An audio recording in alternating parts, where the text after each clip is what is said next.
Hi friends, welcome back to my channel. ಎಲ್ಲರೂ ಹೇಗಿದ್ದೀರಾ? ಎಲ್ಲ ಆರಾಮಾಗಿದ್ದೀರಾ ಅಂತ ಅಂದ್ಕೊಂಡಿದ್ದೀನಿ.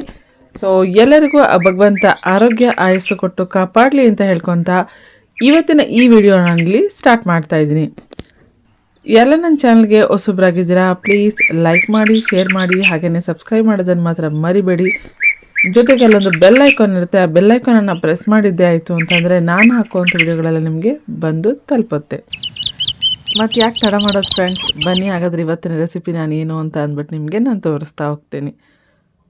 ಸೊ ಇವತ್ತು ಮಂಡ್ಯ ಸ್ಟೈಲ್ ಉಪ್ಪೆಸರು ಖಾರವನ್ನು ಮಾಡಲಿಕ್ಕೆ ನಾನಿಲ್ಲಿ 3 ಥರದ ಮೆಣಸಿನ್ಕಾಯಿ, ಸೊ 50 ಗ್ರಾಮ್ ಆಗೋಷ್ಟು ತೊಗೊಂಡಿದ್ದೀನಿ. ಅಂದರೆ ಟೊಮೊಟೊ ಮೆಣಸಿನ್ಕಾಯಿ, ಬ್ಯಾಡಿಗೆ ಮೆಣಸಿನ್ಕಾಯಿ ಮತ್ತು ಖಾರದ ಮೆಣಸಿನ್ಕಾಯಿ. ಯಾಕಂದರೆ ಕಲರ್ ಬರಲಿ ಅಂತ ಅಂದ್ಬಿಟ್ಟು ಬ್ಯಾಡಿಗೆ ಮೆಣಸಿನ್ಕಾಯಿನ ತೊಗೊಂಡಿದ್ದೀನಿ, ಒಳ್ಳೆ ಟೇಸ್ಟ್ ಬರಲಿ ಅಂತ ಟೊಮೊಟೊ ಮೆಣಸಿನ್ಕಾಯಿನ ತೊಗೊಂಡಿದ್ದೀನಿ. ಸೊ ಖಾರ ಬೇಕೇ ಬೇಕು, ಕಲರ್ ಇದ್ದು ಟೇಸ್ಟ್ ಇದ್ದರೆ ಖಾರ ಇಲ್ಲ ಅಂತಂದರೆ ಚೆನ್ನಾಗಿರಲ್ವಲ್ಲ, ಹಾಗಾಗಿ ಅದು ಖಾರಕ್ಕೋಸ್ಕರ ನಾವಿಲ್ಲಿ ಖಾರದ ಮೆಣಸಿನ್ಕಾಯಿನೂ ಕೂಡ ತೊಗೊಂಡಿದ್ದೀನಿ. ಸೊ ಈ ಥರ ಚೆನ್ನಾಗಿ ಇದನ್ನು ರೋಸ್ಟ್ ಮಾಡ್ಕೋಬೇಕು, ಅಂದರೆ ಡ್ರೈ ರೋಸ್ಟ್ನ ನೀವು ಮಾಡ್ಕೋಬೇಕು ಫ್ರೆಂಡ್ಸ್. ಆ್ಯಕ್ಚುಲಿ ಮೆಣಸಿನ್ಕಾಯಿನ ಸ್ವಲ್ಪ ಏನು ರೋಸ್ಟ್ ಆದಮೇಲೆ ಸ್ವಲ್ಪ ತಣ್ಣಗಾಗಿಬಿಟ್ಟು ಅದಾದಮೇಲೆ ನಾನಿಲ್ಲಿ ಮಿಕ್ಸಿ ಜಾರ್ಗೆ ಹಾಕ್ಕೊಂಡು ಪುಡಿ ಮಾಡ್ಕೊತಾ ಇರೋ ಅಂಥದ್ದು. ಇಲ್ಲಿ ನೀವು ಫಸ್ಟು ಮೆಣಸಿನ್ಕಾಯಿನ ನೋಡಿ ಈ ರೀತಿಯಾಗಿ ನೀವು ಪುಡಿ ಮಾಡಿಕೊಂಡು ಅದಾದಮೇಲೆ ನೀವೇನು ಮಾಡಬೇಕು, ಇದಕ್ಕೆ ಬೆಳ್ಳುಳ್ಳಿ, ಮೆಣಸು, ಹುಣಸೆಹಣ್ಣನ್ನು ಹಾಕಬೇಕು. ನಾನಿಲ್ಲಿ ನೋಡಿ 1 ಮುಷ್ಟಿಯಷ್ಟು ಹುಣಸೆಹಣ್ಣನ್ನು ತೊಗೊಂಡಿದ್ದೀನಿ, 3 ದಪ್ಪ ಗಾತ್ರದ ಬೆಳ್ಳುಳ್ಳಿ ತೊಗೊಂಡಿದ್ದೀನಿ, ಅರ್ಧ ಇಂಚಷ್ಟು ಬೆಲ್ಲ, 1 ದೊಡ್ಡ ಸ್ಪೂನಲ್ಲಿ ಕಾಳು ಮೆಣಸನ್ನು ಕೂಡ ತೊಗೊಂಡಿರೋ ಅಂಥದ್ದು. ಫ್ರೆಂಡ್ಸ್ ಈಗ ಏನಂತಂದರೆ ಇದೆಲ್ಲನೂ ಕೂಡ ಒಟ್ಟಿಗೆ ಮಿಕ್ಸಿ ಜಾರಲ್ಲಿ ಹಾಕ್ಕೋಬೇಕು ನೋಡಿ ಇವಾಗ. ಯಾಕಂದರೆ ಇವಾಗ ಬೇಗ ಗ್ರೈಂಡ್ ಆಗಿಬಿಡುತ್ತೆ. ಮೆಣಸಿನ್ಕಾಯಿ ಸ್ವಲ್ಪ ಗ್ರೈಂಡ್ ಮಾಡ್ಕೋಬೇಕು ಅಷ್ಟೇ, ಅದು ಬಿಟ್ಟರೆ ಇದೆಲ್ಲನೂ ಕೂಡ ಬೇಗನೆ ಫಾಸ್ಟಾಗಿ ಗ್ರೈಂಡ್ ಆಗುತ್ತೆ.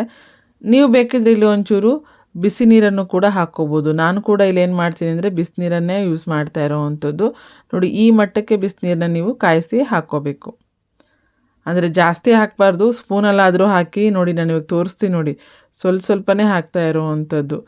ಓವರಾಲ್ ಇದಕ್ಕೆ ಒಂದು 5ರಿಂದ 6 ಸ್ಪೂನ್ ಬಿಸಿನೀರು ಬೇಕಾಗುತ್ತೆ ಅಷ್ಟೇನೆ, 1/4 ಲೋಟದಷ್ಟು ನೀರು ಅಂತಲೇ ಹೇಳ್ಬೋದು ಫ್ರೆಂಡ್ಸ್. ನೋಡಿ ನನಗಿಲ್ಲಿ ಇನ್ನೊಂಚೂರು ಗ್ರೈಂಡ್ ಆಗಬೇಕಾಗಿ ಬಂತು, ಹಾಗಾಗಿ ನಾನಿಲ್ಲಿ ಮಿಕ್ಸಿನ ಆನ್ ಆ್ಯಂಡ್ ಆಫ್ ಮಾಡಿಕೊಂಡು ಗ್ರೈಂಡ್ ಮಾಡ್ಕೊಂಡು ತೊಗೊತಾ ಇದ್ದೀನಿ.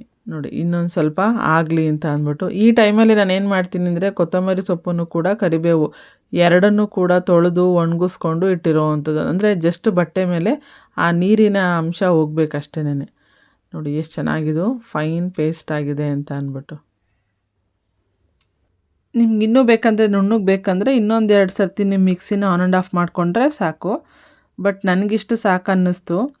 ಇದನ್ನು ನೀವೊಂದು ಏರ್ಟೈಟ್ ಬಾಕ್ಸಲ್ಲಿ ಹಾಕಿ ಎತ್ತಿಟ್ರೂ ಆಯಿತು ಫ್ರೆಂಡ್ಸ್. ಬಟ್ ತುಂಬ ಚೆನ್ನಾಗಿರುತ್ತೆ. ಏನು ಕೆಮ್ಮು, ನೆಗಡಿ, ಜ್ವರ ಎಲ್ಲ ಬಂದಾಗಂತೂ ಈ ಥರದ್ದು ನೀವು ಮಾಡ್ಕೊಂಡು ತಿಂದ್ರಂತೂ ಸೂಪರಾಗಿರುತ್ತೆ. ಬಟ್ ಊಟ ಸೇರಲ್ಲ ಅಂತ ಹೇಳ್ತಾರಲ್ಲ, ಆ ಟೈಮಲ್ಲೂ ಕೂಡ ಇದನ್ನು ನಾವು ಬಿಸಿ ಬಿಸಿ ಅನ್ನೋದ ಜೊತೆಗೆ ತುಪ್ಪ ಹಾಕ್ಕೊಂಡು ತಿಂದರೆ ಇನ್ನೂ ಚೆನ್ನಾಗಿರುತ್ತೆ. ನಾನಿವತ್ತು ಈ ಖಾರನ ಯೂಸ್ ಮಾಡಿ ನೀವು ಈ ಹೇಗೆ ಸಾರು ಮಾಡೋದು ಅನ್ನೋದನ್ನು ಕೂಡ ನಾನು ನಿಮಗೆ ತೋರಿಸ್ಕೊಡ್ತೀನಿ.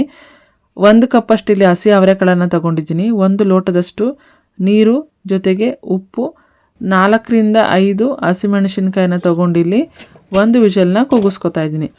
ಬಟ್ ನೀವೀಗ ಹಸಿಕಾಳು ಸೀಸನ್ ಆಗಿರೋದ್ರಿಂದ ಯಾವುದೇ ಥರದ ಹಸಿಕಾಳಾದ್ರೂ ಕೂಡ ಆಗುತ್ತೆ.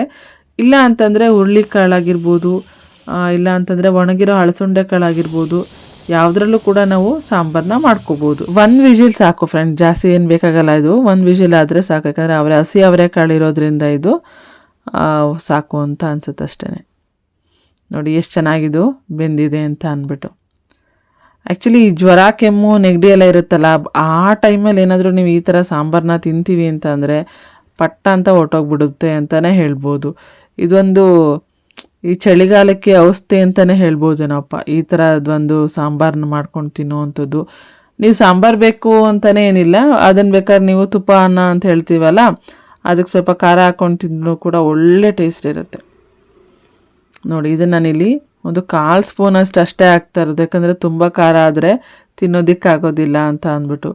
ಇದನ್ನೊಂದು ಏರ್ಟೈಟ್ ಬಾಕ್ಸಲ್ಲಿ ಹಾಕಿ ಎತ್ತಿಟ್ಕೊಂಡು ಇದನ್ನು ಹಾಕಿದ್ರೆ ಯೂಸ್ ಮಾಡ್ಬೋದು. ಒಂದು 20 ಡೇಸ್ವರೆಗೂ ನಾನು ಈಚೆನೇ ಇಡ್ತೀನಿ, ಒಳಗಡೆ ಏನು ಫ್ರಿಜ್ಜಲ್ಲಿ ಇಡೋದೇ ಇಲ್ಲ ನಾನು. ಬಟ್ ಈಚೆನೇ ಇಟ್ಟು ನಾನಿಲ್ಲಿ ಯೂಸ್ ಮಾಡ್ತೀನಿ. ಆ್ಯಕ್ಚುಲಿ ನನಗೆ ಇವತ್ತು ಈ ವಿಡಿಯೋ ನಿಮಗೆ ಇಷ್ಟ ಆಗಿದೆ ಅಂತ ಅಂದ್ಕೊಂಡಿದ್ದೀನಿ. ಇನ್ನೇನು ಈ ಸೀಸನ್ ಬಂದಿದೆ, ಸೊ ನೀವು ಕೂಡ ಉಪ್ಪೆಸರು ಖಾರ ಮಾಡ್ಕೊಳ್ಳಿ ಮನೆಯಲ್ಲಿ.